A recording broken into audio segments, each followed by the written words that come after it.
Olá, o meu nome é José Maria Pimentel e este é o 45 graus regressado de férias. Todos sabemos que, infelizmente, com a idade vamos perdendo gradualmente capacidade cognitiva. Desde a memória, por exemplo, à capacidade para aprender coisas novas. Mas a nossa experiência e as pessoas que fomos conhecendo e com quem nos fomos cruzando mostram-nos também que existe grande variabilidade entre as pessoas. Ou seja, há pessoas que numa idade muito avançada mantêm grande acuidade mental e continuam em muitos casos a trabalhar e muitas vezes em trabalhos criativos e desafiantes. E no sentido contrário, há pessoas em que o envelhecimento cognitivo é acelerado e surge de forma prematura, por norma associada a doenças degenerativas. Por isso é provável que todos nós em algum momento nos tenhamos perguntado: porquê é que o nosso cérebro envelhece? É simplesmente uma consequência do envelhecimento geral do nosso corpo? E já agora, será possível evitar sermos assolados por este tipo de doenças de envelhecimento cognitivo prematuro e, já agora, de caminho, abrandar o mais possível o próprio envelhecimento natural? Foram estas e outras perguntas que fiz à convidada deste episódio, Luísa Lopes, que é neurocientista e dedica-se precisamente ao estudo dos mecanismos que causam o envelhecimento cognitivo precoce, em particular ao nível da memória. A convidada é atualmente coordenadora do Grupo de Investigação em Neurobiologia do Envelhecimento e da Doença, no Instituto de Medicina Molecular e professora na Faculdade de Medicina da Universidade de Lisboa. Na nossa conversa, comecei por lhe perguntar o que é que acontece exatamente no nosso corpo, e no cérebro em particular, que causa esta diminuição das funções cognitivas que acontece mais em maior ou menor grau com a idade.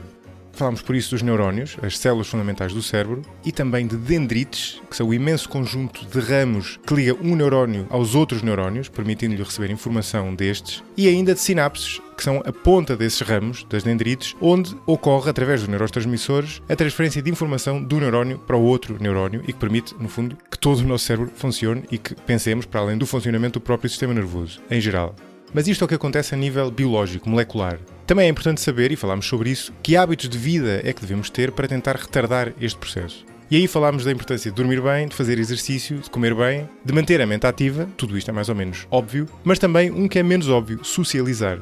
Discutimos também aquilo que distingue o envelhecimento normal das doenças neurodegenerativas, que também estão associadas à idade, mas distinguem-se deste envelhecimento normal. E falámos de que tipo de tratamentos existem para estas doenças, bem como das limitações que, apesar dos progressos, continuam a existir nestas soluções. Mas a verdade é que dormir bem, comer bem, fazer exercício não só são coisas que dão trabalho e tiram tempo, como servem apenas para adiar o problema. Aquilo que todos nós gostaríamos seria de poder não apenas adiar o envelhecimento, mas impedi-lo ou mesmo revertê-lo. Por isso, no final da conversa, abordámos também alguns tratamentos revolucionários, embora com algumas barreiras éticas, como, por exemplo, experiências recentes que foram feitas com ratos, em que se fez uma transfusão de sangue de um animal novo para um animal mais velho e com isso se conseguiu reverter o envelhecimento cognitivo do rato mais velho a uma série de níveis. Claro que tudo isto está muito na infância, mas é evidente que esta é uma área que, com o aumento da longevidade, vai dar muito que falar nos próximos tempos. Foi uma conversa bem interessante, acho que vão gostar, e além disso a Luísa é mesmo o tipo de convidado que eu gosto para este tipo de discussões, porque consegue ser suficientemente clara para todos perceberem e ao mesmo tempo não simplificar aquilo que está a explicar. Antes de passarmos ao episódio, deixem-me fazer 2 anúncios, porque aproveitei as férias para fazer 2 upgrades no podcast, em resposta a pedidos que vários ouvintes me foram fazendo ao longo do tempo, mas que ainda não tinha tido tempo para aplicar. O primeiro tem a ver com os livros que os vários convidados recomendam. Já há muito que me tinham pedido para ter uma lista que fosse consultável para ver que livros tinham sido recomendados e que convidado é que tinha recomendado cada um deles. Ora, se forem ao site do podcast, 45graus.parafuso.net, encontram lá um link para o Goodreads. Não sei se conhecem, é uma espécie de rede social de livros, onde eu criei um grupo do 45 graus e criei uma estante com todos os livros recomendados pelos convidados e ainda alguns que eu próprio acrescentei e que vos podem interessar também. Por baixo de cada livro, se carregarem ver atividade, conseguem ver que convidado recomendou aqueles livros. Esta página do Goodreads permite também fazerem comentários e abrir discussões sobre determinado livro, portanto estejam à vontade para fazê-lo e já agora, se encontrarem algum livro que me tenha esquecido, avisem. A segunda novidade, também ela a pedido de vários ouvintes, é que no site do podcast encontram agora, em cada episódio, etiquetas relativas aos assuntos abordados. Estas etiquetas são mais do que o tema ou a categoria do podcast, porque cada episódio tem mais do que uma etiqueta, o que é normal porque cada episódio toca em vários pontos. Por exemplo, o episódio de hoje tem as etiquetas ciência, que é bastante abrangente, mas também neurociências, biologia e mesmo saúde. Todas elas têm uma relação com o episódio, mas nenhuma delas, à exceção talvez de ciência, mas é demasiado abrangente, conseguem resumi-lo isoladamente. Desta forma, no site podem selecionar uma das várias etiquetas e encontrar todos os episódios que, de alguma forma, encontram naquele tema. No site do podcast, na barra direita, encontram também uma nuvem de palavras em que conseguem ver os temas mais comuns e já agora, se quiserem ver as redes sociais do podcast, partilhei também um gráfico em que conseguem ver exatamente quais são os temas mais comuns e quais são os menos comuns.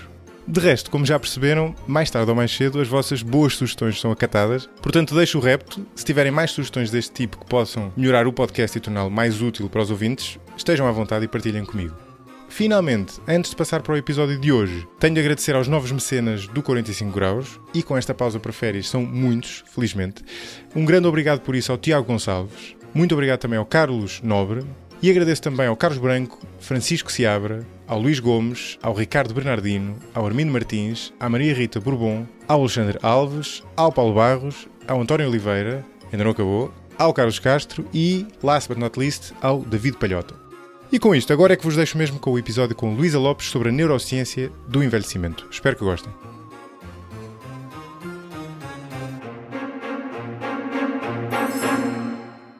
Luísa, muito bem-vinda ao 45 Graus. Olá, boa tarde. Estamos aqui a gravar no IMM, num sítio excelente. Vamos falar de envelhecimento cognitivo e não só. Se calhar faz sentido começar por descrever como é que acontece um envelhecimento normal no nosso cérebro. Ou seja, se as coisas correrem bem, né? Mesmo assim nós envelhecemos, infelizmente, né? Portanto vamos perdendo capacidades. O que é que acontece? Que partes do nosso cérebro é que vão perdendo mais capacidades e porquê é que isso acontece? Sim, o mais curioso é que o cérebro está sempre a mudar, ao contrário do que as pessoas pensam, que às vezes se preocupam só com a parte... quando somos mais velhos. Mas nós, uma das alturas que ele sofre mais modificações é exatamente nas crianças, com 2, 3 anos. E nós dizemos muitas vezes, tem o chamado desbaste, as sinapses. As sinapses são as zonas de transmissão, portanto, de comunicação entre os neurónios.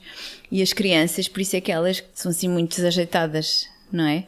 Do ponto de vista motor. E depois começam com a linguagem também, etc.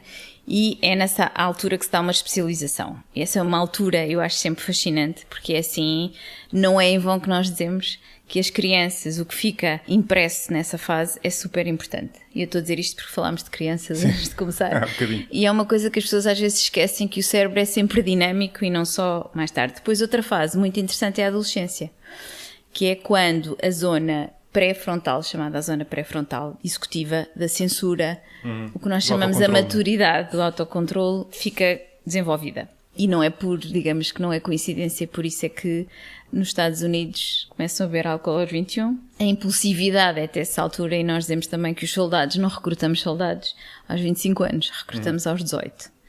Porque há esta ausência de risco. E a ausência de risco, a ausência de medo, e não há ainda essa percepção do medo, do risco, que é perfeitamente natural. Mas eu só dizia isto porque depois temos outra fase. Começamos a ficar com desenvolvimento a partir dos 40. Infelizmente, começamos a ter alterações, perda de volume, e começamos a ver isso cedo, perda de volume que não implica obrigatoriamente alterações cognitivas, mas temos perda de volume tanto nos homens como nas mulheres. Temos alterações vasculares, ou seja, sim, que têm a ver com aquelas que nós também temos que nós dizemos sistemicamente, portanto, no corpo, naturalmente, que o cérebro é o espelho do que nós temos. Portanto, pessoas que comem melhor, que fazem mais exercício físico, que têm mais cuidado, em geral vão ter também uma saúde, digamos, vascular melhor. Portanto, há alterações vasculares, há alterações estruturais, mas, curiosamente, não há morte dos neurónios, portanto, que são as células nervosas, que era uma coisa que há uns anos se achava que havia. E, de facto, uma das grandes diferenças entre o envelhecimento dito saudável e a neurodegeneração é não haver morte neuronal. E o que é que acontece, então? O que nós vemos é alterações, sobretudo, nas sinapses, nessas zonas de comunicação dinâmicas, e que é exatamente o que nós estudamos no laboratório. Queremos muito estudar como é que está a comunicação sináptica, mais do que a quantidade de neurónios. Depois, a neurodegeneração, há de facto uma morte que acontece, por exemplo, em situações de acidentes vasculares cerebrais, que é quando há um bloqueio de irrigação, e aí há morte neuronal, a mesma que acontece em neurodegeneração, mas de uma forma mais gradual do que um acidente vascular. Mas aí são as causas anormais, né? As causas anormais. Em termos de envelhecimento saudável, o que é que nós sabemos, o que é que acontece? O que é normal nessa idade? Normal é, por exemplo, a função executiva diminuir, chamado cálculo mental. Fica mais lento. Isso não quer dizer que a pessoa esteja doente. Eu digo sempre isto porque as pessoas ficam muito preocupadas. Esqueço-me do nome das pessoas, que é uma coisa muito comum com a idade. É normal. Não quer dizer que a pessoa esteja a ter uma uma doença neurodegenerativa e, por exemplo, nós melhoramos muito nas férias. Normalmente há sempre um bom truque para perceber se é stress, falta de sono, porque isto são, depois já vamos lá, mas são os fatores que interferem na cognição normal. Há sempre uma coisa boa que é depois de férias ou durante as férias, como é que isto está? Se isto tudo desaparece, obviamente que são causas que são reversíveis, digamos. Mas o que é que acontece? Há o cálculo mental que fica mais lento, há este esquecer, por exemplo, o nome, é uma coisa que é natural com o envelhecimento. E normalmente também temos alguma, a chamada memória de trabalho, portanto aquela memória de curta duração, decorar números de telefone que nos dizem e depois tentar lembrar-se disso também é natural. Não é tão comum a memória de longa duração, que essa nem essa mesmo, está lá preservada. essa fica preservada, sim. E mesmo em neurodegeneração, por exemplo, na doença de Alzheimer, que é uma muito comum, essa fica relativamente preservada e o que é normalmente afetado é esta capacidade de formar novas memórias. No envelhecimento saudável, curiosamente, há pessoas com 80 ou 90 anos que têm uma memória e uma capacidade de cálculo excepcional. É muito fácil, digamos que há uns anos não era, mas é relativamente fácil e distinguível para um clínico que esteja muito especializado.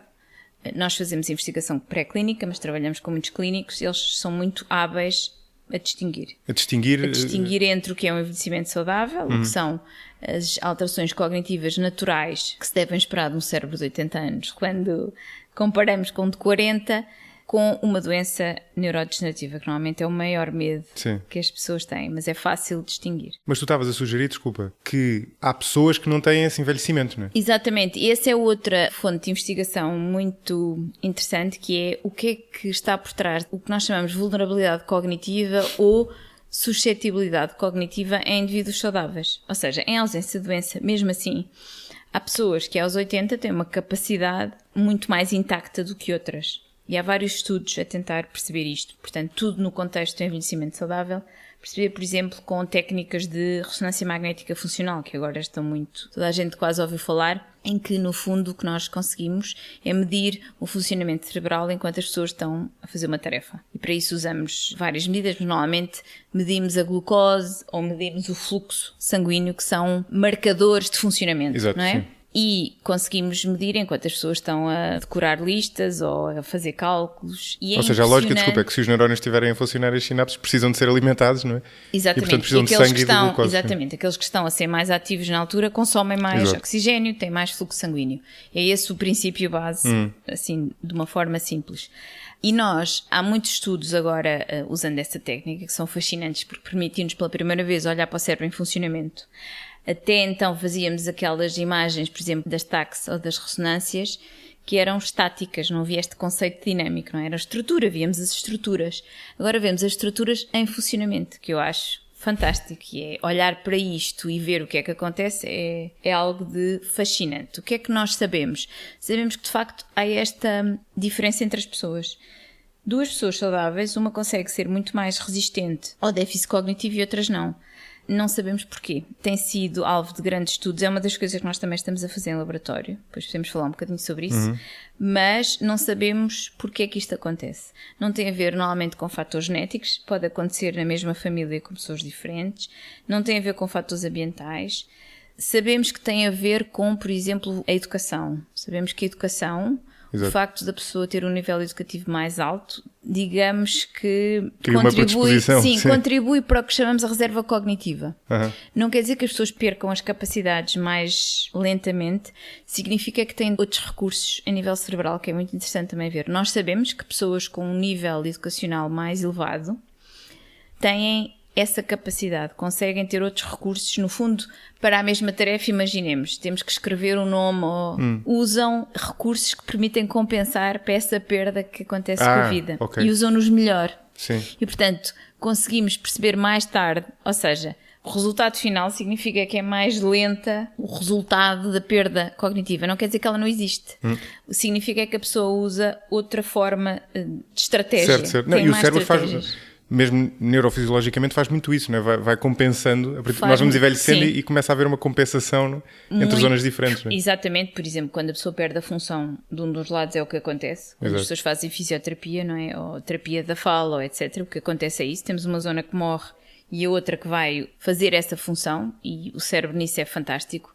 Com o envelhecimento, obviamente, que essa flexibilidade é um bocadinho menor, por isso é que nós dizemos burro velho não aprende línguas, que não é verdade de todo, e aliás nós aconselhamos sempre as pessoas a serem intelectualmente muito ativas.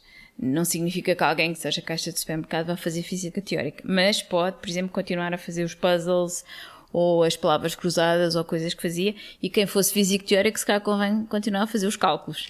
Mas essa é uma das perguntas que eu tinha para ti, desculpa interromper-te, que é, eu tenho a ideia que a investigação nessa área não é ainda muito conclusiva. Na área, não de tu manteres o estímulo cognitivo, isso claramente Sim, digo eu, embora também pudéssemos dizer que tinha que ver não, por exemplo, as pessoas que têm educação superior, não com o facto de se manterem estimuladas, mas com terem construído essa reserva cognitiva. Mas há as duas coisas. Sim, mas o que eu ia dizer é o papel desse tipo de testes, sei lá, da pessoa andar a fazer sudoku ou usar umas apps quaisquer de como existem no telemóvel para estimular o cérebro.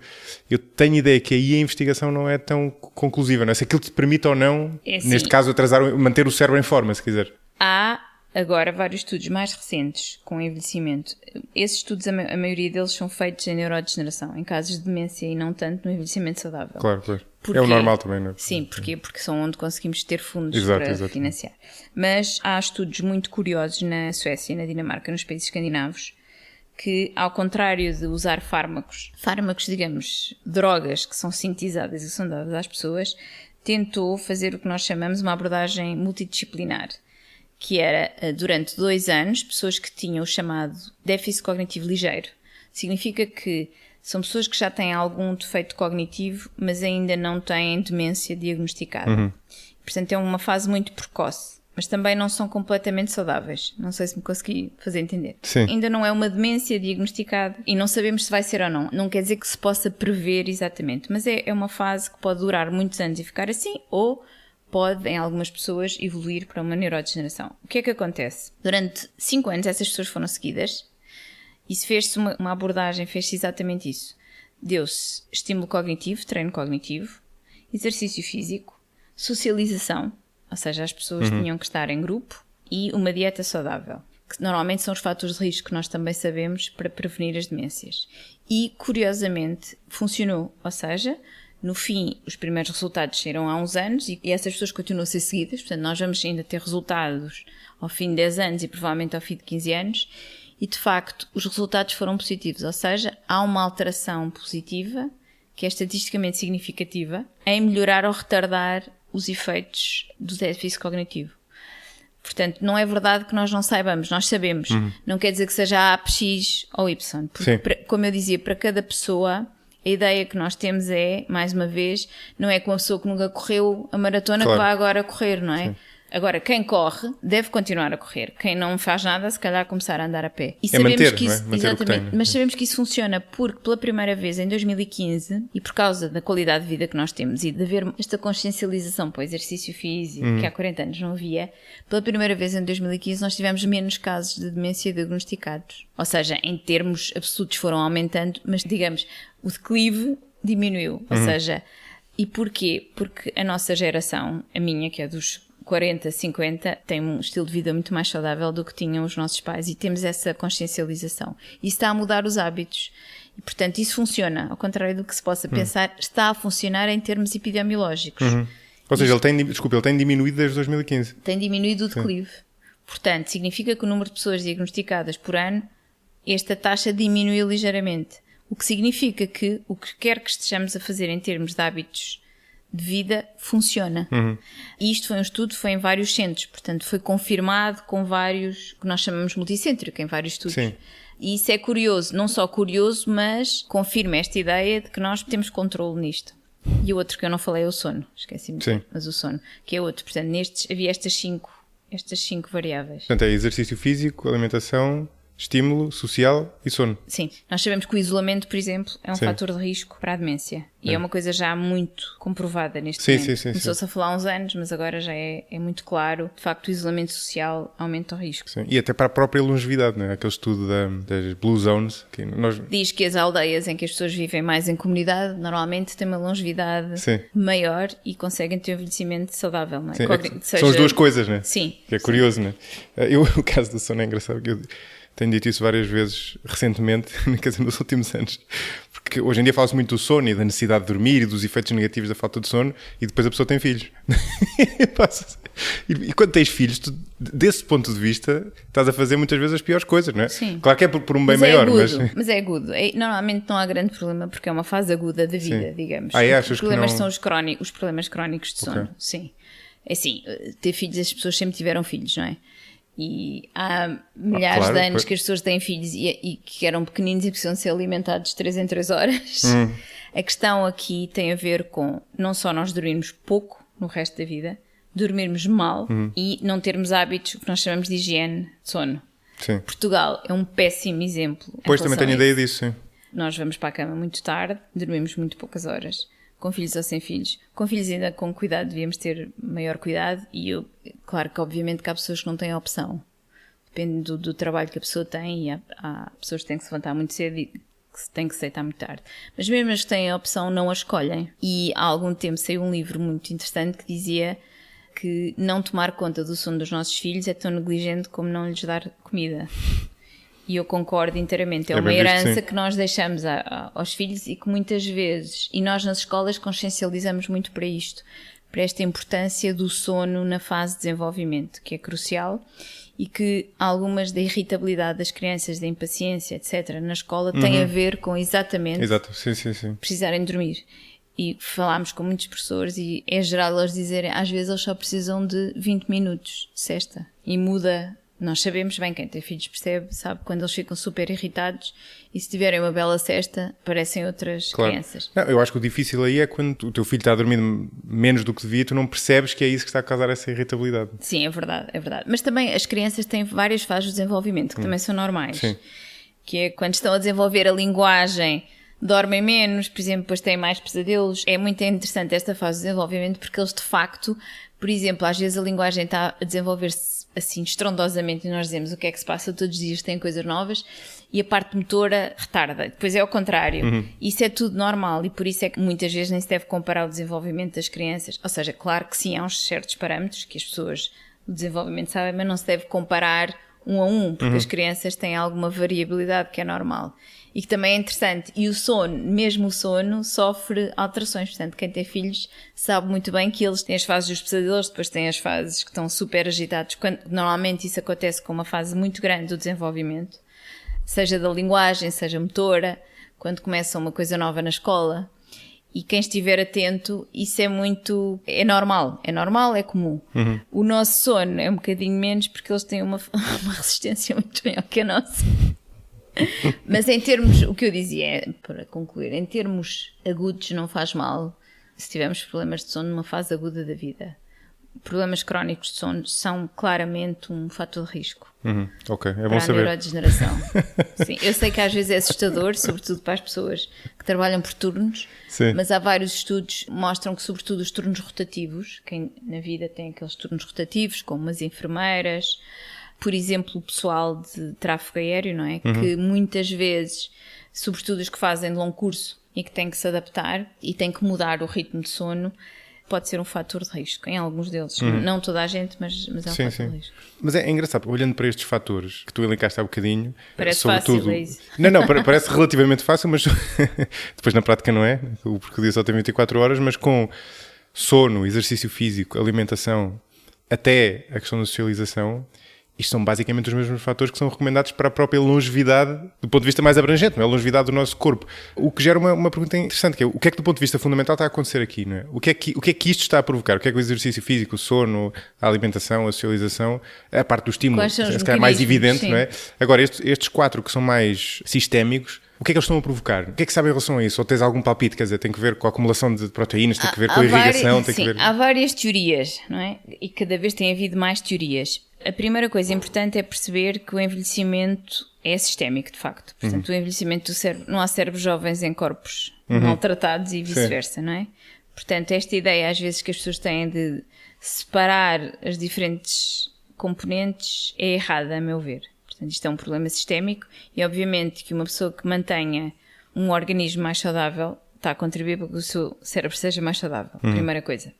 A segunda é, nós não sabemos muito bem os mecanismos. Sabemos que tem a ver claramente com questões vasculares, Ou seja, o ter um sistema circulatório mais saudável ajuda. Ok. E daí tudo o que diminua o risco vascular. E daí o exercício ser mais corrida, aeróbica. O exercício físico, a dieta saudável, tudo o que diminua as doenças crónicas, que no fundo que sabemos que são fator de risco, diabetes, doenças cardiovasculares, diminui claramente o envelhecimento também do cérebro. E às vezes digo muito qual é o... As pessoas perguntam sempre, então o que é que eu faço para não ter déficits cognitivos? Eu não envelheça. Porque de facto o envelhecimento está ligado, não é? Esta nossa longevidade, que agora é maior, está ligada a uma série de alterações, como o cancro. O cancro surge porque nós vivemos mais tempo. E o cancro o que é? É uma série de checkpoints, se quisermos. As células estão no seu funcionamento. Quanto mais tempo nós vivermos, mais mutações elas vão ter que gerir, digamos, mais alterações têm que gerir e mais probabilidade de alguma coisa correr mal acontece. E, portanto, há maior risco de termos cancro porque vivemos mais. Quando a nossa esperança média de vida era muito baixa, não tínhamos nem doenças neurodegenerativas nem cancro. Primeiro porque não sabíamos diagnosticar e depois porque as pessoas morriam muito cedo. À medida que isto acontece, eu digo sempre que esta longevidade ou estas doenças são uma conquista. Porque temos antibióticos, temos higiene e, portanto, tudo aquilo que nos matava muito cedo não mata. Não é uma, não é uma maldição, é uma bênção. Eu digo sempre, claro. Não é? É ver isto de outra forma. O que é que acontece? Agora que nós já conseguimos conquistar essa primeira fase, não é? Não morremos de uma cirurgia, não morremos de sepsis, não morremos de uma infecção generalizada, pelo menos nos nossos países na Europa. Felizmente, há países onde ainda isso acontece, infelizmente. Mas com a medicina moderna não morremos com estas coisas. Não morremos de parto, não morremos com um acidente automóvel que as pessoas, quando não haviam antibióticos. A higiene, os antibióticos, etc. foram uma grande conquista. Portanto, agora temos o problema seguinte, que é, temos mais cancro, temos doenças neurodegenerativas. Primeiro, nós sabemos que há claramente uma ação antioxidante, ou seja, o facto de nós vivermos com oxigênio e precisarmos de oxigênio para viver faz com que acumulemos o que nós chamamos de radicais livres de oxigênio. E é um dos fatores do envelhecimento, é esse, é a acumulação desses radicais e a forma de lidar com eles. Portanto, eles acumulam-se onde? Eles dentro das células, acumulam-se dentro das células, sim. E o que acontece é que isso cria uma série de reações que são tóxicas para o próprio organismo e que tornam as células menos capazes de, digamos, de exercer a sua função. Tudo o que possa diminuir esse efeito, no fundo, vai melhorar a nossa saúde em geral. Nós não sabemos o mecanismo. Há algumas moléculas que têm sido apontadas como os elixires da juventude. Os antioxidantes como o resveratrol no vinho tinto, as sirtuínas, que são moléculas ou pró-longevidade, e há coquetéis com estas coisas todas. E eu já digo porque é que estou a dizer isto tudo. Os chamados senolíticos. Senolíticos é um conceito algo recente, que no fundo é um conjunto de fármacos, um coquetel de fármacos anticancro, que foi descoberto que também aumentava a longevidade e não sabem porquê. Isto é um conhecimento empírico e, portanto, chama-se em geral senolíticos, antissenescência, se quisermos, que é o envelhecimento das células. E, portanto, todos esses agora têm estado muito na moda de usar um coquetel para nos tornar mais saudáveis. Basicamente, todos vão ao mesmo, que é uma capacidade antioxidante maior e tentar que o nosso estilo de vida promova, no fundo, se quisermos, esse ambiente pouco tóxico para as células. E esse ambiente pouco tóxico é exatamente ter uma dieta com menos açúcar, ter insulina, sobretudo a insulina controlada, que é um dos que também aumenta o efeito pró-oxidante, se quisermos, e mantermos os músculos, a pele, o fígado. Há uma série de coisas que, no fundo, não são mais do que aquilo que sempre nos ensinaram, que é manter uma vida saudável. Há pouco falámos das blue zones, porque é que as pessoas das chamadas blue zones, que são zonas onde há uma longevidade anormalmente saudável, são zonas, primeiro, mais uma vez, também não se percebe bem, mas sabe-se uma coisa, sabe-se que as pessoas vivem em comunidade e, portanto, o isolamento, sabe-se que têm dietas saudáveis e sabe-se, curiosamente, que mantém uma atividade física até muito tarde. E não precisa de ser ginásios. Sim, não é correr pessoas, propriamente. Sim, são pessoas como nós vemos, por exemplo, nas zonas rurais de Portugal, que continuam a fazer as suas coisas na horta e continuam a tratar dos animais. A pessoa manter-se com um propósito ativo e útil é muito importante. E daí sempre também aquela ideia de que, a partir de uma certa idade, se a pessoa deixa de ter um objetivo, mais uma vez é um fator de risco para ter demência. Sim, claro. Portanto, basicamente, nós não sabemos ainda. Há uma série de pistas que têm a ver sobretudo com o metabolismo celular. E mesmo nos neurónios não sabemos muito bem. Sabemos que provavelmente o que afeta são as coisas que afetam as outras células. Pois, são células na mesma. Sim, a outro nível. A diferença dos neurónios é que eles, quando morrem, não há, Sim. os neurónios não se substituem, exceto uma pequena percentagem, o que torna tudo mais irreversível e grave. Portanto, enquanto as outras células nós conseguimos à morte celular e nós podemos substituí-las, ou elas se substituem, exceto em alguns casos, no caso dos neurónios não. Os neurónios, quando perdemos neurónios é para a vida toda. Nós temos os neurónios com que nascemos. Temos o estoque logo quase toda a partida, não é? Exatamente, exceto uma... É um bocadinho no hipocampo também, não é? Que criamos novos. Sim, o hipocampo é uma das zonas, ou o giro dentado, é uma das poucas zonas, juntamente com o bulbo olfativo, que é outra, que é a zona que faz o processamento dos odores, são zonas onde há a chamada neurogénese do adulto. São muito poucas. Também não sabemos bem qual é a função. Sabemos que em algumas situações, por exemplo, exercício físico estimula a neurogénese, antidepressivos, os medicamentos antidepressivos estimulam a neurogénese. Sabemos de muitos fatores que estimulam ou diminuem esta neurogénese no adulto, mas não sabemos muito bem o que acontece se ela não existir. Portanto, o que nos parece neste momento é que nós precisamos sempre de uma pool, ou se quisermos, um nicho de células novas que são importantes para o funcionamento. Curiosamente, havia a grande ideia de quando se descobriu isto, eu aqui já estou a falar de outras coisas, mas isto é sempre muito engraçado, sim. que é, pensava-se, isto é fantástico, descobrimos agora um nicho de células novas, portanto, se a pessoa tiver um acidente vascular, ou tiver um acidente, por exemplo, um acidente rodoviário em que percam uma parte dos neurónios, conseguimos que estes migrem, não é verdade? Pois, eu ia perguntar isso. Não, infelizmente. Ou seja, esta capacidade destes neurónios migrarem para zonas onde são precisas é muito pequena, porque eles precisam de um ambiente muito específico. E mesmo as terapias que nós chamamos de células estaminais, que são baseadas nesta ideia de que células mais jovens, que ainda têm o seu potencial no sentido de se diferenciarem no que nós quisermos, porque há neurónios de vários tipos, acetilcolina, glutamato, etc. E portanto nem todos, isto também não é bem um cocktail que podemos pôr tudo em todo lado. E pensávamos, ótimo, estas células têm um potencial um bocadinho que nós chamamos quase embrionário, que têm a capacidade de se diferenciar noutras. Ou seja, já são neurónios, mas ainda não são... Exatamente, são neurónios, mas ainda não são diferenciados, o que nós chamamos de diferenciação, que é, são precursores de neurónios, mas ainda têm o potencial de dar origem a qualquer um destes tipos. Isso, obviamente, que é fantástico em termos de biotecnologia. E é usado, por exemplo, e tem sido usado mesmo em doenças neurodegenerativas, este potencial das células estaminais, que é o mesmo que se usa nos embriões, não é? A grande questão ética de usarmos embriões. Porque é que nós queremos usar embriões? E são usados muito para a parte da hematopoiese, não é? Da formação das células do sangue. Porquê? Porque são um conjunto de células que ainda têm este potencial de dar origem a todas as outras e, portanto, nós, em princípio, podemos pô-las em sítios específicos que, com os estímulos à volta biológicos e químicos do ambiente, elas vão se transformar naquelas que nós quisermos. Em princípio. Pois bem, nas células hematopoéticas funciona bem e por isso é que se tiram as células do cordão umbilical das crianças, para o caso de se tiverem doenças ligadas ao sangue, sobretudo leucemias, etc., funciona bem. Mas, no caso do cérebro, tem havido algumas tentativas de, nós chamamos de injeção de células estaminais em zonas, por exemplo, uma das doenças que mais tem sido usada é para a doença de Parkinson. A doença de Parkinson perde-se neurónios dopaminérgicos da zona de controle motor, por isso é que as pessoas têm tremor. E houve uma grande aposta em fazer transferência de células estaminais para essas zonas. Não funciona muito bem. Ou seja, funciona de uma forma muito limitada. E não funciona porque não se diferenciam, não criam ligações? As duas coisas. Percebemos que primeiro precisam de uma série de estímulos para se diferenciar e depois perdemos uma série de células. Portanto, a quantidade que se põe depois não é toda aproveitada e a capacidade de formarem circuitos é muito limitada. Portanto, significa que nós ainda não conseguimos perceber bem o que é que está por trás, localizar o neurónio no sítio e ele não vai fazer exatamente aquilo que nós pensamos. E sobretudo esta complexidade... Pode ter a ver com o quê? Desculpa. Tem a ver que o neurónio, para formar circuitos, precisa de uma série de estímulos de outros neurónios à volta das células gliais, que são outro tipo de células do cérebro. E nós ainda não percebemos qual é o cocktail correto. Há muitos avanços. Convém dizer que há muitos avanços. Por exemplo, uma das coisas interessantes, que eu acho que é super ficção científica, são os chamados organoides, que agora são usados.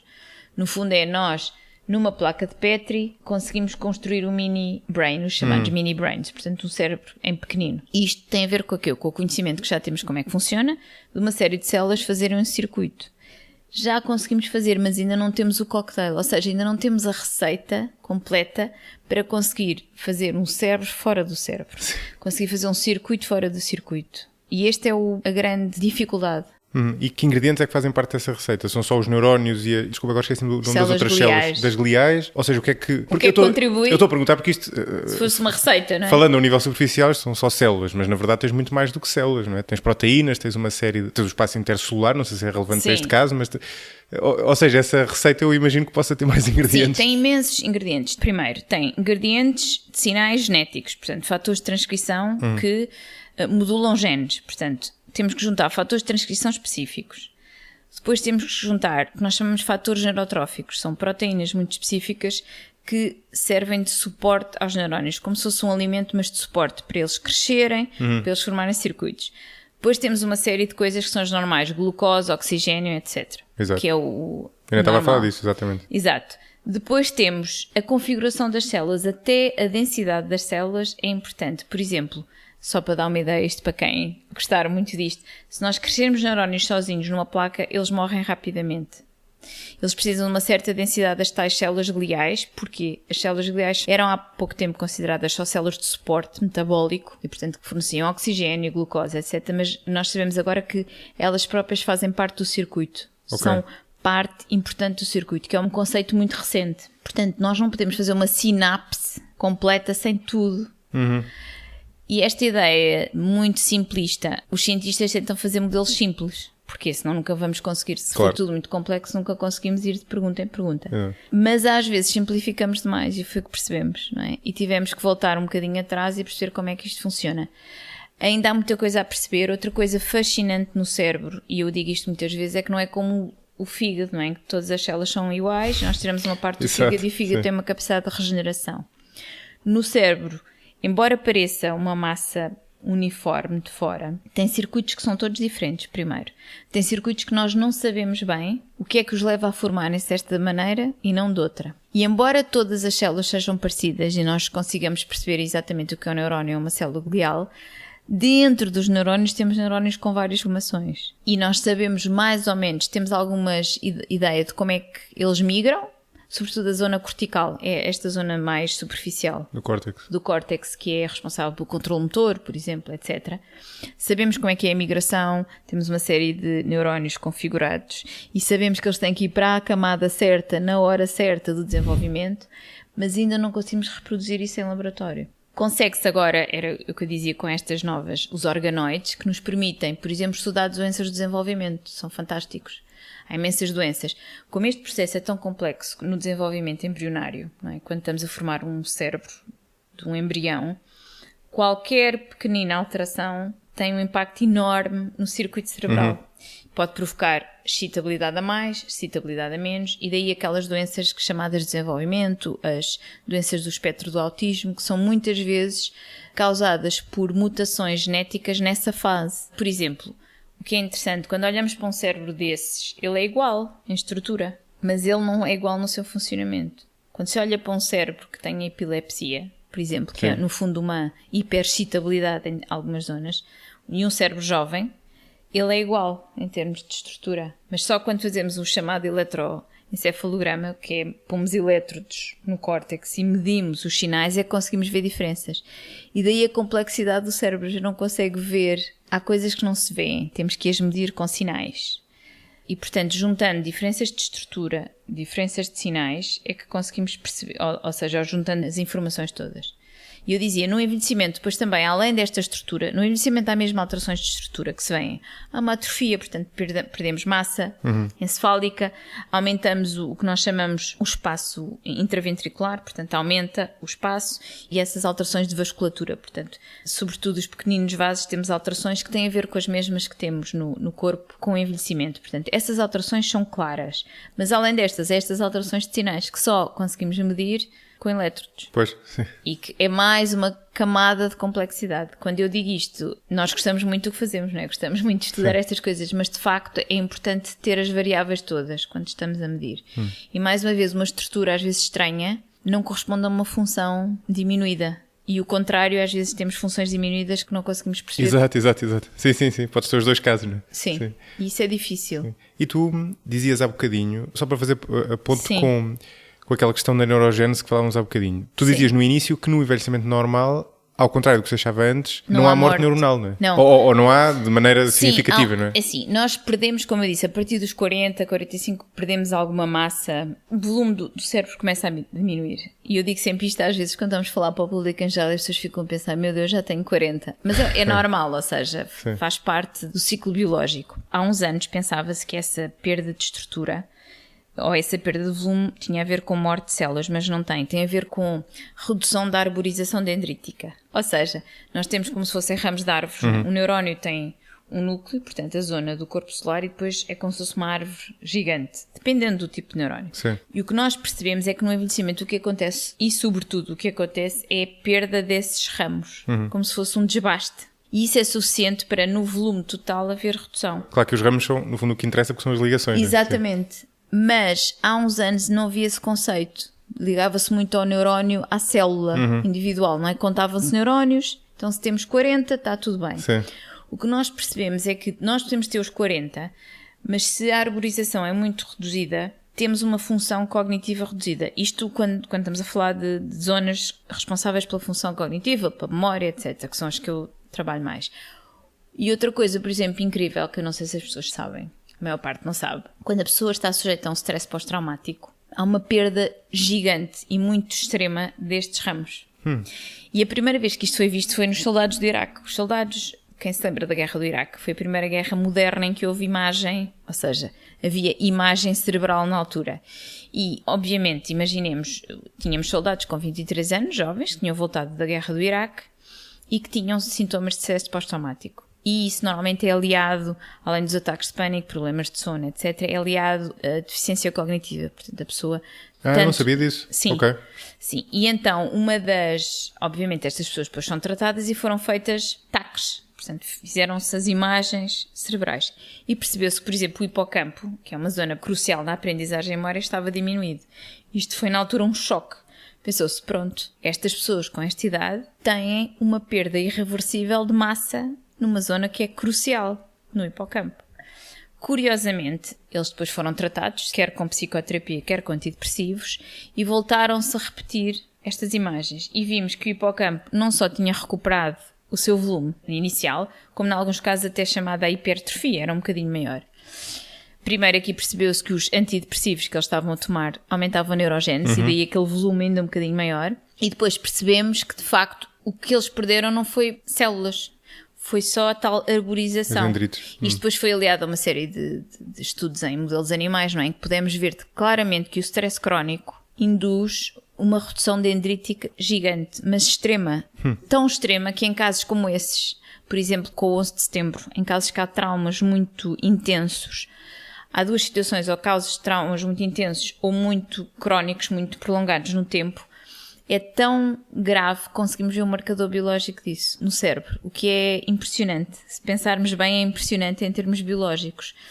E nesses soldados, eu muitas vezes mostro essa imagem, vê-se perfeitamente a atrofia, a chamada atrofia, ou redução dessa zona. Claro que depois, quando eles recuperaram a forma, não é? No fundo, recuperaram essa arborização, também normalizaram a função cognitiva, as queixas cognitivas, a memória, a aprendizagem, a capacidade de cálculo. O que é surpreendente, e pela primeira vez, isso foi uma prova muito grande de que há ali uma zona que é reversível e, portanto, há ali uma janela terapêutica. E que é essa que nós estudamos exatamente no laboratório. Nós queremos perceber quais são os mecanismos muito precoces, porque nessa fase estamos a perder dendritos, portanto, estamos a perder estes ramos, mas ainda não perdemos a célula. Portanto, há aqui uma grande capacidade de intervenção. Sim. E vocês no limite até querem, digo eu, poder intervir até antes disso, não é? Ou seja, nós queremos intervir antes disso. Encontrar marcadores anteriores ao E desbaste nós o que dos fazemos dendritos. no laboratório é registramos potenciais destas sinapses, portanto, destas zonas de comunicação, para perceber se temos sinais muito precoces de uma disfunção que não tenham nada a ver com morte. E tentamos perceber, por exemplo, essas diferenças individuais. E digamos que o nosso projeto mais entusiasmante agora é perceber, nós estamos a tirar, temos a partir de células da pele de indivíduos humanos, dos quais temos a função cognitiva, porque nós trabalhamos aqui num campus, digamos, que temos a parte clínica e pré-clínica, felizmente, e portanto temos colegas clínicos que fazem isso. Temos o registro clínico destes pacientes, saudáveis, são todos saudáveis, e sabemos, por exemplo, uma pessoa com 80 anos que não tenha perdas de memória, digamos, muito marcadas, e temos outra com a mesma idade que tenha. Nós, a partir de biópsias, portanto, células da pele destas duas pessoas, conseguimos induzir ou conseguimos diferenciar neurónios em laboratório destas pessoas, que é fantástico. E estamos a medir esses neurónios, estamos a medir as sinapses. Portanto, o nosso objetivo agora é perceber o que é há diferente nestas sinapses, não é? Porque nós temos muita coisa de estudos em animais, mas os estudos em humanos ainda não têm esta resolução para ir à sinapse. Aquilo que eu falava da ressonância magnética permite-nos ver áreas, mas não permite ver a sinapse. Portanto, que é como se fosse uma lupa a umas zonas muito específicas. Quando registamos potenciais, não é? Pomos o nosso elétrodo nestas células, permite-nos ver isso, permite-nos perceber. Há canais que vão ser mudados, há neurotransmissores que vão ser mudados, há proteínas que estão a ser alteradas. Muito antes de haver comprometimento da célula, é isso que nós queremos. Será que, e a nossa pergunta é, será que estes indivíduos que são mais vulneráveis a déficit cognitivo têm uma assinatura própria? Será que conseguimos perceber que eles têm uma série de proteínas alteradas que os outros não têm?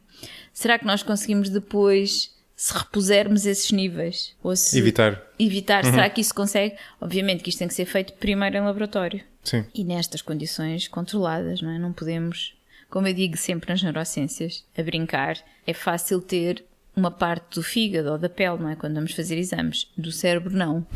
Do cérebro só há duas situações em que temos normalmente acesso ao tecido cerebral de indivíduos vivos, que é quando tem um tumor, não é? E tiram o tumor e temos o tecido peritumoral, portanto à volta, ou em situações, por exemplo, também de epilepsia, que às vezes há situações em que é preciso uma cirurgia para retirar o foco dessa... E vocês usam o que está à volta. E nós usamos o que está à volta. E até podemos registar e podemos ver as proteínas. A questão é que esse tecido já não é saudável, mesmo estando à volta. Há coisas que se podem fazer e se fazem, mas esse tecido não é, digamos, não é o ideal para ver como é que é um cérebro saudável. Sobretudo se a operação tivesse sido bem feita, não é? Exatamente. E, portanto, não é, como eu digo muitas vezes, não é qualquer pessoa de ânimo leve que me diz, pode ficar com uma parte do meu cérebro. Nem nós queremos, para estudar. Portanto, usamos estas tecnologias que agora já estão muito avançadas para nos permitir o mais aproximado da função cerebral do indivíduo vivo, ou função sináptica, se quisermos, que conseguimos. Mas ali, pelo que eu percebi, vocês pegam numa célula de pele, no fundo revertem a diferenciação para depois a diferenciar de novo no neurónio. Exato. Isso é o que se faz com as Induced Pluripotent Cells, a IPS. Mas essas têm um problema, é que essas têm que rejuvenescer o neurónio. E, portanto, disseste, e muito bem, rejuvenesce. Perdem a assinatura do envelhecimento. Era aí que eu estava aí. Para nós não dá jeito nenhum. Exato. E, portanto, eu não uso muito essas, mas há pouco tempo, há uns 3, 4 anos, foi descrita uma técnica nova que permite fazer não temos que pô-los no seu estado embrionário. No fundo, fazemos da célula da pele diretamente para um neurónio, com uma série de fatores de transcrição. É um cocktail que foi descrito. E isso permite-nos duas coisas. Uma é permite ter neurónios de diversos tipos, colinérgicos, dopaminérgicos, glutamatérgicos, etc. E por outro, mantém a assinatura de envelhecimento. Para quem estuda envelhecimento, isto foi um breakthrough fantástico. Foi Imagino, uma revolução. Porquê? Porque para nós estudar para este tipo de coisas especificamente, não é? Eu que estudo doenças ligadas ao envelhecimento cerebral, o facto de termos células derivadas de pacientes, mas no estado embrionário, não era útil para este tipo. É útil para muitas outras coisas, mas para este tipo de coisa não era. Estas têm essa vantagem. E daí a nossa, digamos, estamos numa fase super entusiasmante. Se nós conseguirmos perceber que isto é uma tecnologia que é reprodutível, ou seja, que da mesma pessoa conseguimos ter o mesmo tipo de sinal, que a assinatura que estamos a ver está de acordo com o status cognitivo da pessoa. Nós já temos neurónios no laboratório, que são lindíssimos, já tivemos os primeiros, estamos muito entusiasmados, quer de indivíduos jovens, quer de indivíduos idosos, funcionam muito bem. Agora temos de perceber quanto tempo in vitro, portanto em placa, quanto tempo eles aguentam para serem analisados, que é o desafio. O passo. É um desafio técnico, digamos, mas conceptualmente, em termos teóricos, é de facto uma revolução em termos de investigação de envelhecimento. Contribua para a continuidade e crescimento deste projeto no site 45graus.parafuso.net/apoiar. Veja os benefícios associados a cada modalidade e como pode contribuir diretamente ou através do Patreon. Obrigado. Nós já falámos muito do envelhecimento normal, mas tu já aludiste também, estavas a falar agora do envelhecimento patológico, se quisermos chamar, ou seja, que está ligado a demências ou está ligado a Parkinson ou outras doenças do tipo. Porquê é que ele afeta sobretudo, porquê é que ele se distingue do envelhecimento normal? Bem, não só pela gravidade, mas também por afetar uma zona específica, o hipocampo. Essa é aquela the tell $100 million question, ou é a $10 million question. É uma pergunta que tem desafiado os neurocientistas. Primeira coisa, nós estudamos sobretudo o envelhecimento e, por associação, as doenças para as quais o envelhecimento é o maior fator de risco. Há doenças mentais que não têm a ver com o envelhecimento, mas as neurodegenerativas têm. Nem todas, não é? Ou têm? Sei lá, a esclerose lateral amiotrófica, por exemplo. Não tanto, sim. Mas a doença de Parkinson e a doença de Alzheimer são doenças, por exemplo, em que o envelhecimento é de facto o maior fator de risco. E porquê? Mesmo em modelos animais simples, ela nunca acontece nos primeiros 2/3 de vida de qualquer animal. Seja um animal que dure 2 anos, seja um animal como nós que dure 80. E, portanto, elas nunca acontecem numa fase precoce da vida, exceto, isto aqui convém dizer, exceto em casos muito raros, porque há formas genéticas familiares desta doença, mas são menos de 5% dos casos. A maior parte dos casos destas doenças são os chamados esporádicos, significa não sabemos a causa, e o fator de risco maior é o envelhecimento. Não acontecem aos 20 anos. E daí, a minha preocupação ou a nossa, nós somos muito defensores que só vamos perceber estas doenças quando tivermos como base o envelhecimento. Há muitos modelos que usam esta doença sem ter esta componente de envelhecimento em conta. E nós, com estes modelos novos, queremos perceber, será que estas doenças são só um envelhecimento que correu mal a dada altura? Será que tem a ver com envelhecimento precoce a dada altura? Tenha, imaginemos, outro fator de risco acrescido e que... Será que é isso? E, portanto, temos estudado um bocadinho nesta ideia do envelhecimento precoce. O que é que causa, em alguns neurónios, de repente, começarem a degenerar e perdermos os neurónios? Neste caso é mesmo perder os neurónios. Neste caso é mesmo perder os neurónios. O que eu acho é que, de facto, temos que olhar para isto como a base de envelhecimento. Nós achamos que é um bocadinho como o cancro, ou seja... Há uma série de erros que se vão acumulando. Por isso é que só a partir de uma certa idade é que isto vai acontecer. E porquê? Primeiro, os neurónios têm uma capacidade de resistência fantástica. Se pensarmos que nascemos com os mesmos que temos agora, eles têm que ter uma capacidade de suportar lesões, agressões e, sobretudo, mutações no seu código genético de uma forma excepcional. Quando isto começa a correr mal, seja por, e já podemos ir lá por razões ambientais, genéticas e outras... Aí é que começa a haver esta neurodegeneração. Não sabemos as causas, eu digo sempre isto às pessoas. E a outra pergunta é porque é que são áreas diferentes, o que é fascinante. Por exemplo, a doença de Alzheimer é uma doença que afeta sobretudo a zona ligada à memória. Portanto, daí o que nós vemos nas pessoas é perderem a orientação espacial, perderem a memória de curta duração, não se lembraram do que aconteceu ontem. Portanto, a zona do hipocampo e a zona cortical. Convém dizer que depois vamos perder todas também. Ou seja, é só o início. Vai alastrar, sim. A doença de Parkinson, por exemplo, afeta sobretudo os neurónios dopaminérgicos, já tínhamos falado, e afeta o controle motor. E, portanto, um dos grandes sintomas, também vai haver déficits cognitivos mais tarde, mas o sintoma major, não é aquele mais predominante, são o quê? São sintomas motores. Porquê é que isto acontece? Porquê é que em algumas situações são circuitos dopaminérgicos e noutras são circuitos glutamatérgicos, que é o caso da doença de Alzheimer? Não sabemos.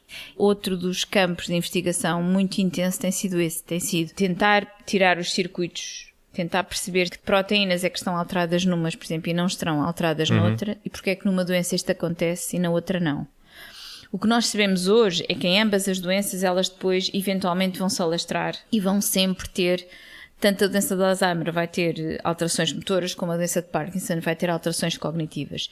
Mas, de facto, numa há um tipo de neurónios que é mais sensível, noutra não.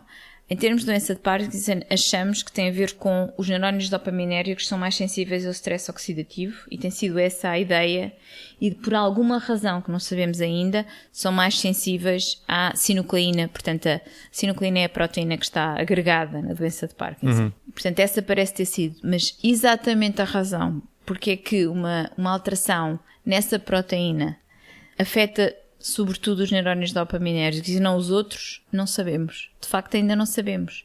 E não é uma alteração nessa proteína, mas localizada naquela parte do cérebro. Não, é assim. O que nós sabemos dos estudos animais que nos permitem exatamente testar isso, que é uma boa pergunta, é assim.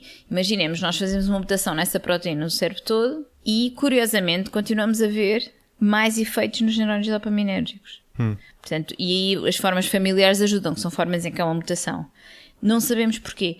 Nos casos mais chamados esporádicos, em que não há doença, nós sabemos que há mais agregados da proteína nessa zona. Mas porquê? É uma proteína que existe noutros neurónios. Nós conseguimos medi-la, por exemplo, bem noutro tipo de, não é? Podia ser uma proteína só ali, mas não, ela está presente noutros neurónios. Ela tem uma função importante noutros. De alguma forma, essa tal sucessão de erros no metabolismo, seja na sua degradação, seja na sua síntese, seja na formação, ou seja, no processo metabólico, falha. Não sabemos ainda porquê. Exatamente, não sabemos porquê. Há imensos grupos a tentar perceber porque é que nos casos há uma coisa e noutros não há. E isto afeta, desculpa, eu já disseste isto, mas só para confirmar, um dos aspectos que distinguem estas doenças, para lá do facto de estarem localizadas, neste caso mais localizadas no cérebro, é também afetarem diretamente o neurónio e menos as dendrites. E isso também provavelmente ajuda a explicar porque é que são tão abruptas, não é? Porque no fundo, eu não sei se estou a intuir bem, mas faz algum sentido que o envelhecimento, ao ser gradual, comece no fundo pela ponta, que são as sinapses, não é? As dendrites, ou seja, as ligações. A zona mais dinâmica e depois, sim. E depois vai até ao núcleo, não é? O que acontece, o núcleo que é sim, o core. Exato. Sim. Nas doenças neurodegenerativas, de facto, o que vemos, nós temos estudado isso, por exemplo, em fases muito precoces das doenças neurodegenerativas, exatamente com essa ideia de que será que tem semelhanças na fase precoce? Parece haver semelhanças, ou seja, o que nos parece é que numa fase precoce o sinal de alarme é nas sinapses. Nós conseguimos medi-lo e é parecido. Mas, por alguma razão, e que tem a ver sobretudo com a acumulação desses agregados tóxicos no corpo celular, portanto, neste núcleo do neurónio, faz com que ele morra a dada altura. Ok. Agora, as proteínas não ficam agregadas primeiro na sinapse, elas de facto agregam-se ou numa zona extracelular, em alguns dos casos, e noutra que nós chamamos fora ou dentro do neurónio. O primeiro efeito é que é na sinapse. Temos um efeito logo na sinapse, não sabemos ainda bem porquê, e é esse que nós gostávamos de usar um bocadinho como marcador precoce. Se nós conseguirmos fazer isso em pessoas, será que podemos usar isso como marcador precoce? E intervir antes de termos uma fase mais avançada. O grande problema das doenças, que eu não sei se a maior parte das pessoas tem noção, é que o cérebro é tão plástico, no fundo é uma maldição e uma benção, que nós só perdemos as suas funções quando já perdemos imensos neurónios. Nós só o sentimos quando já perdemos 40% ou 50%. Isso é um problema, claro. Não é? E embora agora, convém dizer que agora a tecnologia está muito avançada e conseguimos com as técnicas de imagem diagnosticar muito mais cedo. Mas, de facto, quando a pessoa começa a ter sintomas, já tem uma grande parte da massa dos neurónios que se perdeu. E o grande desafio são dois, não é? Será que nós conseguimos diagnosticar mais cedo, com marcadores do sangue, marcadores no líquido? O líquido é o líquido cefalorraquidiano, portanto, e é o líquido que vem ao cérebro e a espinal medula. E por vezes é mais representativo do que está a acontecer. Por isso é que às vezes as pessoas fazem punções lombares para ver se têm infecções, etc. E não vamos só ao sangue. Portanto, será que nós conseguimos nestes líquidos biológicos ter noção mais cedo? E intervir mais cedo? Primeira coisa. E depois, será que conseguimos perceber o mecanismo? Que é outro. Será que nós, sabendo isto mais cedo, conseguimos perceber um mecanismo e conseguimos ter fármacos que sejam mais eficazes, porque não têm sido. Porque a ideia que eu tenho, corrijo-me se eu estiver enganado, é que os fármacos que nós temos atualmente estão basicamente a atuar, muitas vezes na sinapse, que não é bem onde tu queres atuar, não é? Nos sintomas. Sobretudo. Exatamente, ou a atuar nos sintomas. Não é? Sim. Nós temos dois tipos, ou seja, os grandes, que são os mesmos e têm havido, e eu estou a falar destas doenças especificamente, são as que eu conheço melhor, não temos conseguido avançar. Onde se investe mais, tem havido muitos ensaios clínicos, muita investigação pré-clínica, muito esforço de muita gente, mas de facto achamos nós que tem a ver com a complexidade de todas estas camadas que falámos, tem sido difícil. E nós temos 2 ou 3 tipos de fármacos, sobretudo, são que ou repõem os neurotransmissores que se perdem, portanto são sintomáticos. A maior parte deles repõem neurotransmissores, seja glutamato, acetilcolina, dopamina, portanto, que são os que estão envolvidos. Pois, só que no fundo está a adiar o problema. Estamos, no fundo, a tentar,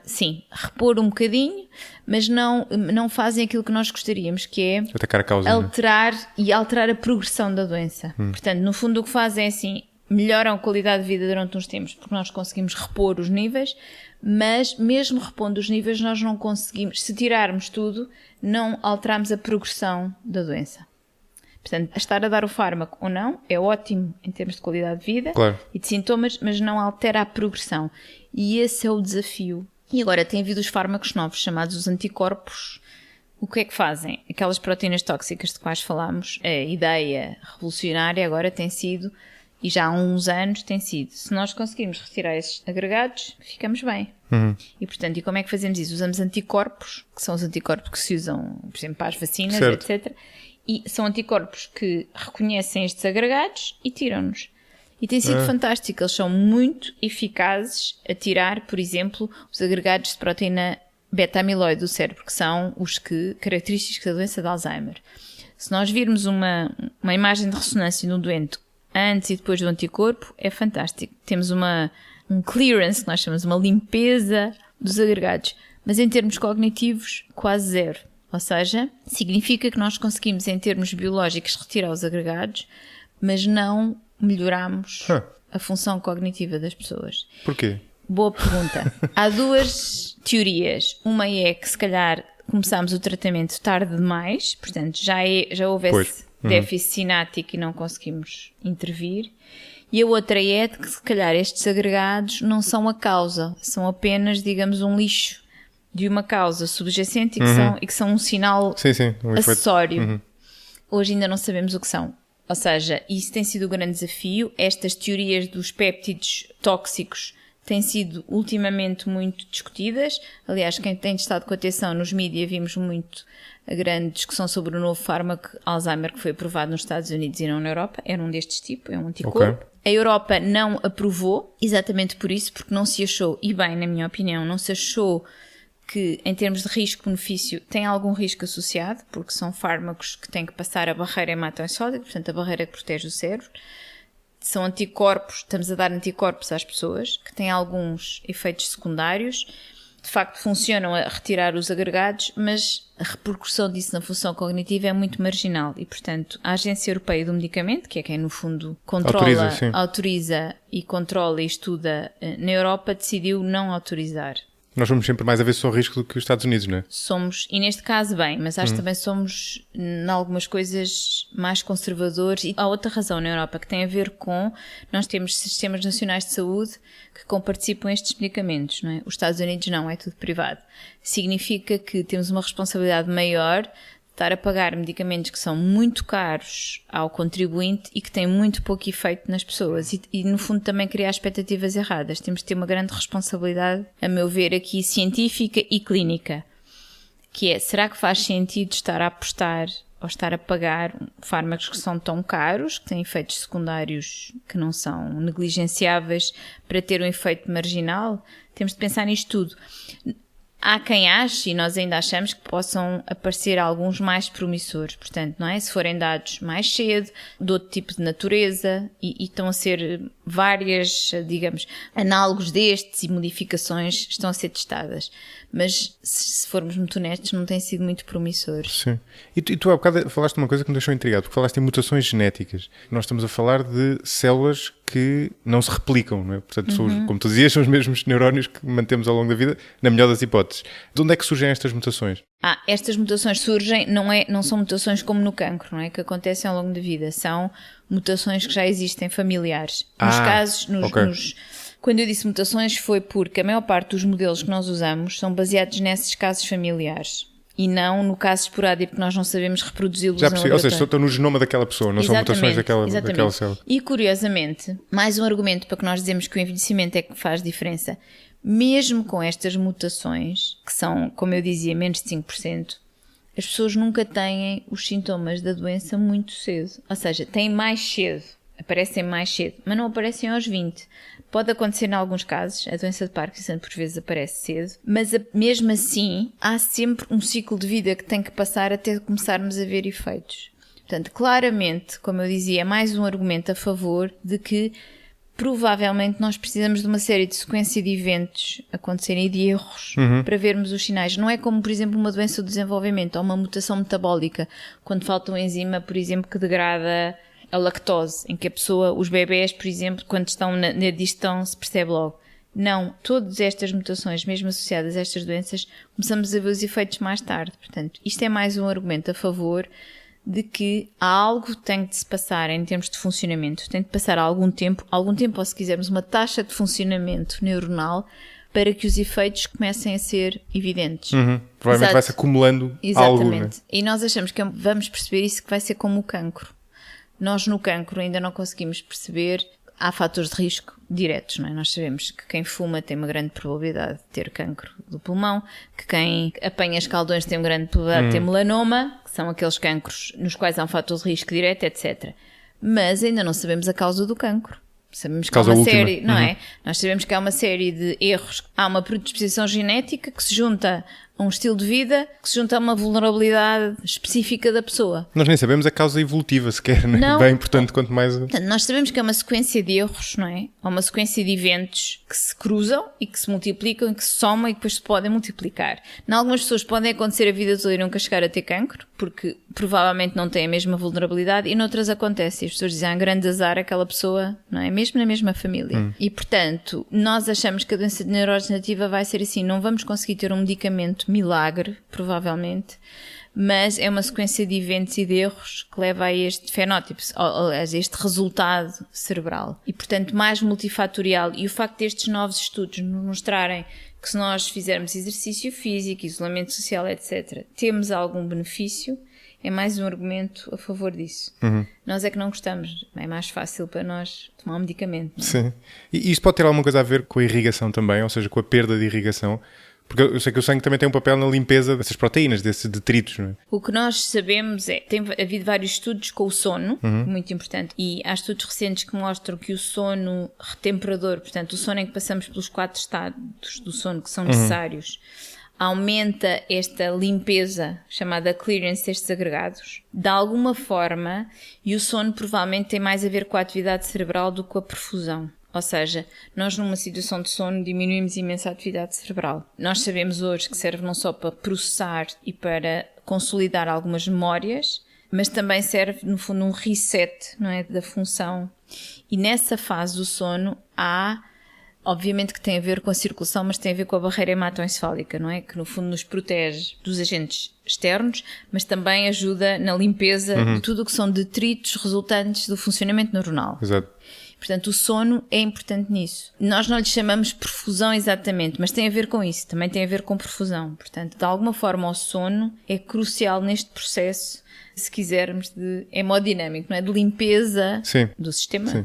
Aliás, isso é um excelente ponto para nós falarmos de vampiros, porque há um paper que tu me mandaste que deve ser familiar, acho que quem nos está a ouvir, não o paper, mas o tema, que tem que ver com uma coisa que tem estado muito na berra, que é tratamentos que passam pela infusão de sangue isto é testado com ratos, não é? Portanto, de ratos mais novos em ratos mais velhos, e que provoca um rejuvenescimento, não é? Cognitivo dos ratos. E uma das, eu ia te pedir para explicar isto, mas uma das teorias que eu apanhei, creio que apanhei isto na própria explicação do paper para esse benefício, tinha que ver precisamente com os benefícios no sono, não é? Ou seja, era por fazer os ratos dormir melhor, que sobretudo, ou talvez seja por aí que melhor, mas imagino que não seja a única explicação. Não é? Esses papers foram também surpreendentes. O primeiro paper começou com, no fundo, houve uma experiência em que basicamente havia uma transfusão de sangue de animais jovens em animais idosos e percebeu-se que o fígado, os músculos, a pele melhoravam. Este foi o primeiro paper. Melhoravam não só o chamado seu proteoma, ou seja, diminuíam a quantidade de proteínas ou a expressão de proteínas ligadas ao envelhecimento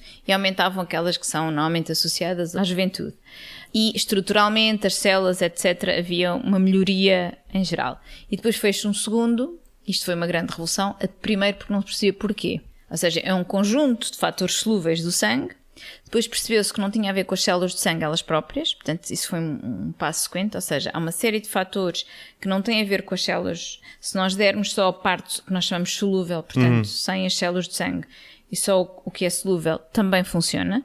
E agora o que se anda a tentar fazer é identificar qual é esse componente que possa causar isso. Ainda não se sabe. E ele provoca, um rejuvenescimento sistémico, não é? Portanto, não é só o cérebro até se descobriu depois. Exatamente. Não é? E depois o cérebro descobriu-se depois, fizeram-se o mesmo tipo de estudos E nesta fase avaliou-se testes de memória dos animais, as estruturas dos neurónios e até mesmo os registros neuronais, como eu disse que fazíamos no laboratório, para perceber, por exemplo, se a transmissão sináptica estava bem, se a comunicação entre os neurónios estava melhorada. E de facto percebeu-se que melhorava.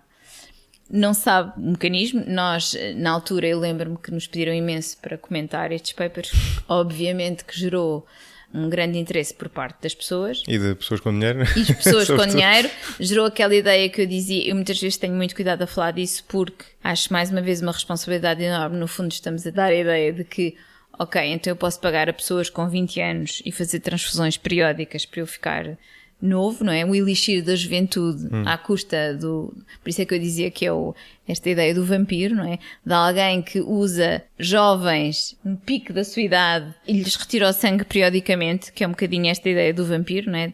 Sugar a energia da juventude através do sangue. Já vi razões piores para ter filhos. É verdade, exato. E até há empresas nos Estados Unidos que se dedicavam a fazer isso, não é? A vender sangue, porque o sangue de facto é uma coisa que nós podemos dar periodicamente, dar sangue para ser dado às pessoas mais velhas. Obviamente que isto tem, já nem vou aqui falar das considerações éticas que para mim são graves, sobretudo de explorar pessoas que precisam de dinheiro, ou seja, quem tem muito dinheiro possa usufruir disto, mas ainda não sabemos exatamente o mecanismo. Há fatores solúveis que claramente têm um efeito. Aqui temos de ter algum cuidado porque estes estudos são sempre feitos em animais de laboratório e convém dizer que não tem a variabilidade nem genética nem ambiental que nós vemos, não é, em animais ao ar livre. E, portanto, obviamente que nos podem dar pistas sobre alguns dos efeitos que possam estar a acontecer. E, como eu disse, há uma série de moléculas, daquelas que já falámos, dos antioxidantes, que nos parecem ter efeitos, mas nenhuma delas é a causa, nem nenhuma delas é única para se conseguir retardar o envelhecimento. E isto é importante que fique claro, não é? Temos de ter algum cuidado nesta banha da cobra, ou o elixir da juventude, que eu acho que, obviamente, que gera grande interesse, porque é um grande interesse económico, se nós conseguirmos. Claro. Bem, enfim, eu falo por mim, todos nós gostávamos de poder retardar o envelhecimento cognitivo. Há esse e há o da obesidade, não é? Que todos queríamos um comprimido que nos fizesse emagrecer sem esforço. Claro. Eu digo isto só porque mesmo em termos sociais tem que se ter cuidado, porque de facto isto gera um grande interesse, gera uma grande expectativa e às vezes gera que haja pouco escrutínio nestes estudos e tem que ter algum cuidado, não é? De perceber exatamente o que é que isto mostra, de facto é promissor, temos de fazer mais estudos, perceber o que é que se passa, mas obviamente eu não aconselharia ninguém a andar a fazer transfusões periódicas de sangue de pessoas jovens para se tornar mais jovem. Mas obviamente que é muito mais confortável do que fazer exercício, se calhar.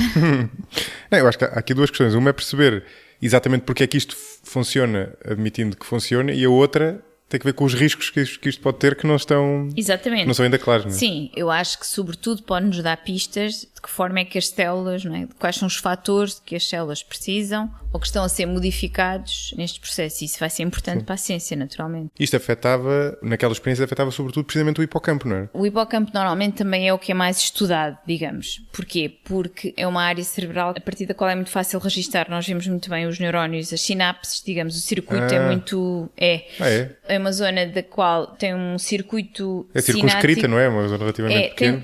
Sim, e tem um circuito sináptico muito fácil de ver mesmo olho nu.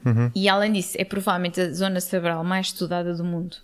Porque também, sendo ela da memória, e aqui é mais o conceito filosófico, obviamente que gerou sempre, desde os tempos mais antigos, uma grande atenção.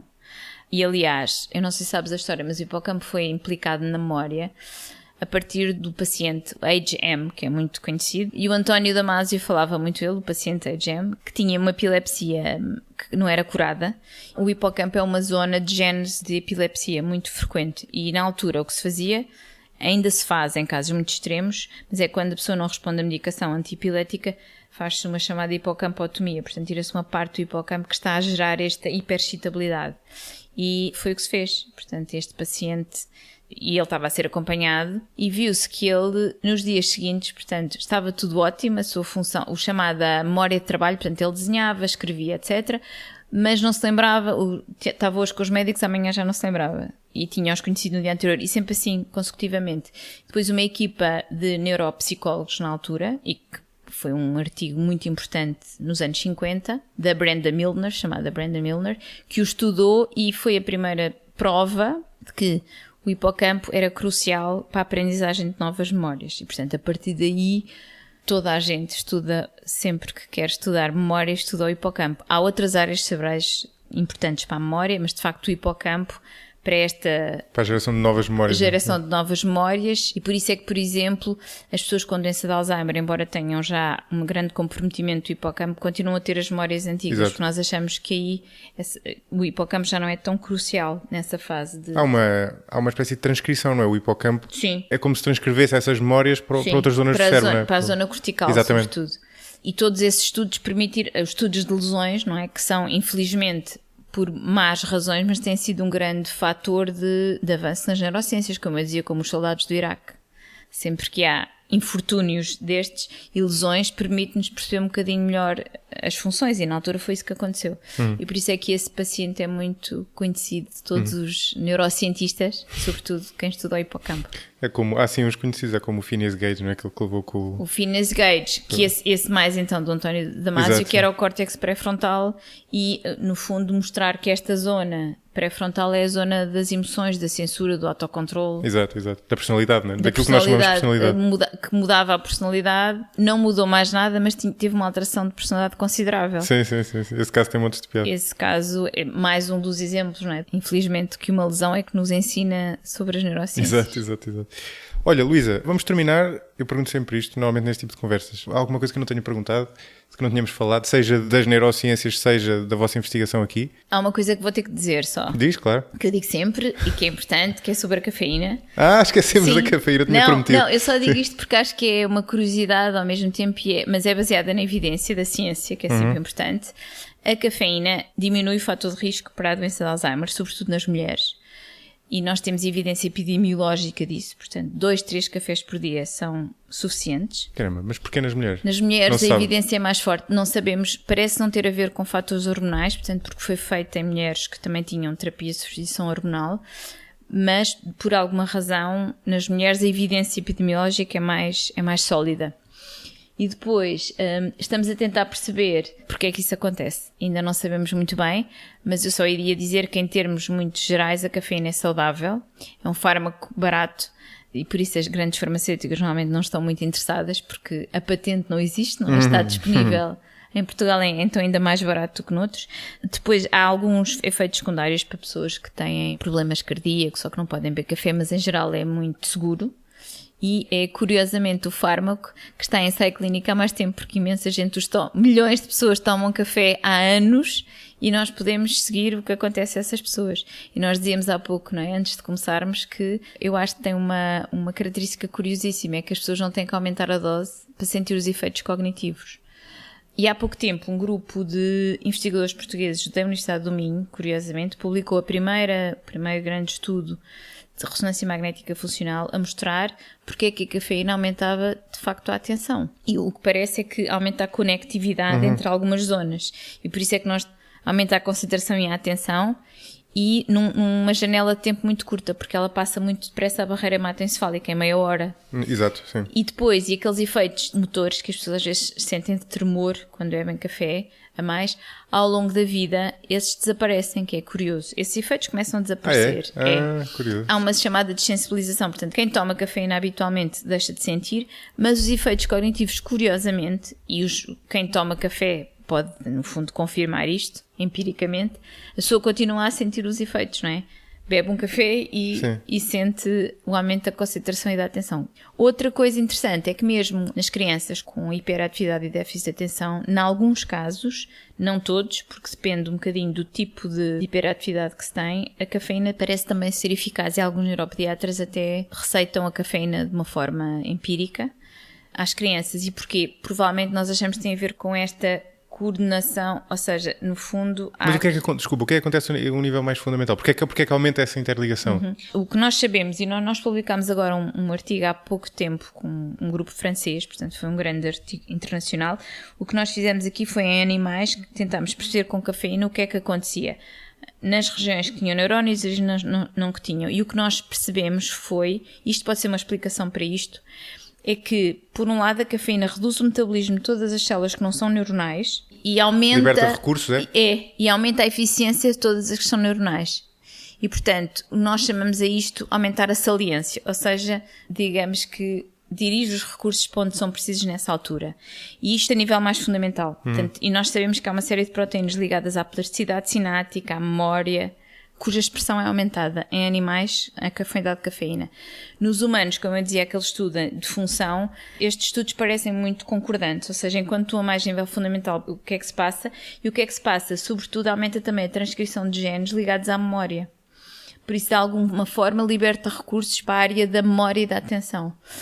E nós achamos que pode ser isso também que acontece nas crianças com hiperatividade. Portanto, é uma espécie de sincronização dos circuitos para a atenção. Sim, porque e que ajuda... Podia parecer-me contraditório, né? Eles têm hiperatividade, né? Estás a dar café. Não, mas o problema da hiperatividade é o tal déficit de atenção ligado à hiperatividade.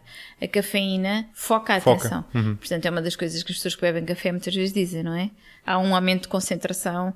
E nas crianças, em algumas crianças, parece até ser bastante eficaz como primeira linha, em vez de começar a dar anfetaminas, que depois é os fármacos de segunda linha para isso. E relativamente seguro, nestas doses, digamos. Exato, sim. Boa, engraçado. Eu Era só mais uma curiosidade. Eu tinha prometido falar do café e depois esqueci.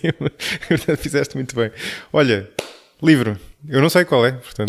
Há um livro que eu gosto muito. Podem ser livros, sim, não sei. Mas há um livro que eu gosto muito, que claro que é um livro de neurociências, mas tem um lado engraçado, que é do Oliver Sacks. O Oliver Sacks é um neurologista, que é muito conhecido do público em geral, e que publicou um livro que em Portugal é O Homem que Confundiu a Cabeça da Mulher com o Chapéu. Sim. Já tem uns bons anos. Já tem uns bons anos, mas é um livro que eu aconselho, porque no fundo o que ele faz é uma série de retratos de pessoas com lesões neurológicas, várias, seja na linguagem, seja por acidentes vasculares cerebrais, e que obviamente que têm resultados diferentes, não é? Umas têm sonhos, outras não conseguem. Por exemplo, este senhor tinha um problema de não conseguia perceber as formas das coisas e, portanto, pegava na cabeça da mulher como se fosse um chapéu, e daí foi o que deu o nome ao livro, mas humanizou estas lesões do cérebro, humanizou de uma forma, no fundo, deu-lhes a cada paciente, o paciente era a voz de cada lesão, para as pessoas perceberem não só o quão complexas são, mas também o quão fascinante é a forma do cérebro lidar com isto. E de facto, os sonhos, esta percepção espacial de alguém não saber onde está, o facto da pessoa confundir palavras, por exemplo, que acontece, é tão intenso, ou digamos, e tão profundo, quão fascinante como o cérebro pode funcionar. Eu acho que é um livro que qualquer pessoa pode ler, mas que tem, para mim, claro, um interesse... Sim. Neurocientífico, digamos. Boa recomendação. Já me recomendaram esse livro há imenso tempo e eu ainda não o li, confesso. É ótimo. E ele tem vários, que ele depois... Aliás, ele tem um último, antes de morrer, sobre ele próprio, que também vale muito a pena ler. É um livro um bocadinho mais pesado, por isso é que esse não recomendo tanto. Mas este é muito divertido, porque ele consegue dar-lhe há uma certa caricatura e há uma certa humanização da lesão, que eu acho que é... Sim, e a ligação, imagino eu, da parte sim, médica, e a aprendizagem parte... de aprender o que é que cada área corresponde a cada função. Sim. Boa, excelente. Luísa, obrigado. Obrigada, eu. Foi uma ótima muito conversa. Divertido. Eu fico sempre muito entusiasmada, depois falo demais. Mas não ter sido aqui há espaço para falar o que seria demais noutros sítios. Obrigado. Obrigada. Este episódio foi editado por Hugo Oliveira. Visitem o site 45graus.parafuso.net/apoiar para ver como podem contribuir para o 45 graus através do Patreon ou diretamente, bem como os vários benefícios associados a cada modalidade de apoio. Se não puderem apoiar financeiramente, podem sempre contribuir para a continuidade do 45 graus avaliando-o nas principais plataformas de podcast e divulgando entre amigos e familiares. O 45 graus é um projeto tornado possível pela comunidade de mecenas que o apoia e cujos nomes encontram na descrição deste episódio.